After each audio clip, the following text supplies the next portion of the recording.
to talk with us. Now, if you recall, Doug, before I started to interview her, and before I started to interview her, she was extremely nervous, just like the previous day. But then after I asked her the first question, and it was simply, Talia, please tell us what happened to you.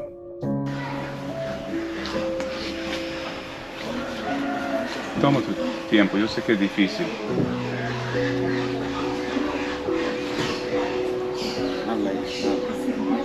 It's extremely traumatized, this girl. She just stood there and trembled, head to foot, trembled for probably a good 2 minutes, just stood there silent, trembling. She could not speak.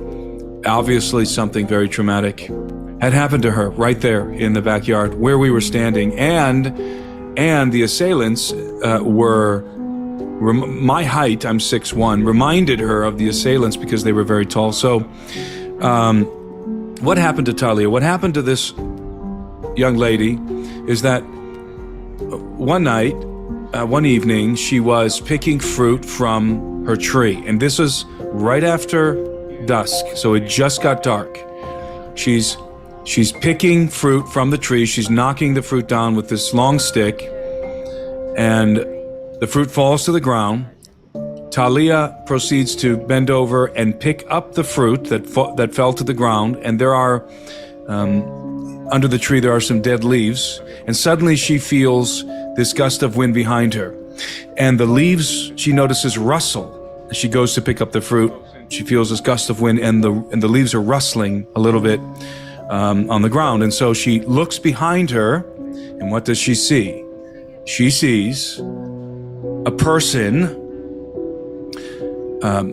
coming up the hill, because the backyard is kind of a little gully. It's forested. There's some jungle there between the other houses. So it's this little gully. We have it on film.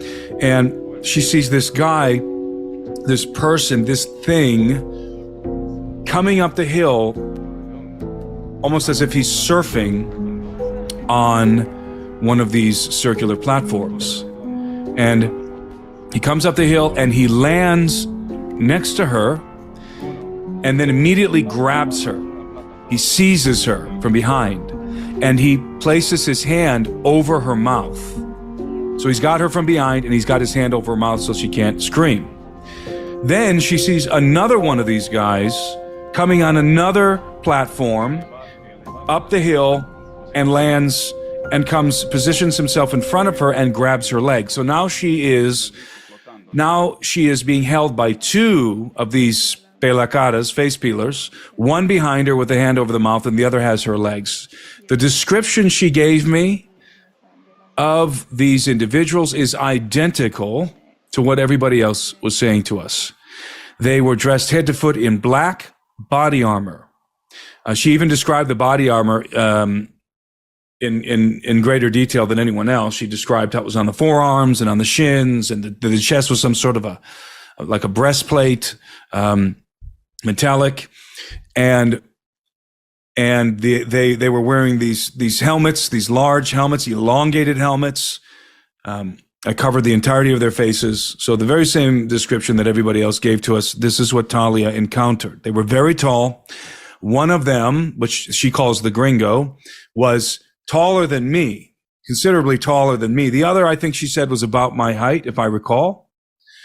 That one I dubbed the Peruvian. The reason why is because according to Talia, these individuals spoke Spanish.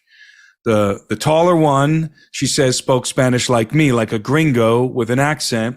And the smaller one spoke like a Peruvian. And I specifically asked Talia, the Spanish that this individual spoke, was there an accent? Was it Ecuadorian? Was it Bolivian? Was it Cuban? Or did it sound like Peruvian? Did they have an accent? She said he sounded just like all of us. So I started calling this individual the Peruvian. So that's how I'm going to refer to them. The Peruvian face peeler and the gringo face peeler. We don't know if they're people. I'm not saying they're human beings. This is the testimony that Talia gave us there in her backyard. So these individuals have her in this manner, but they're hovering, mind you. they're hovering on these platforms, and they proceed to lift her up. Now, I don't recall, Doug, if she was telling us something about how she was speaking very, very softly. She was very, very nervous. She was telling us something about how they attempted to lift her off the ground, but couldn't. Somewhere in the course of this encounter, they were attempting to lift her off the ground, and for some reason, they were having a hard time. So they took her behind this hut that's there on the property. And then they proceeded to take out a powder. The Peruvian put some powder in his hand, and then he put some cream. He had this little bottle with cream in it, and he mixed the powder and the cream together. Then he took a nasal syringe, he sucked up the substance and shot it up her nose.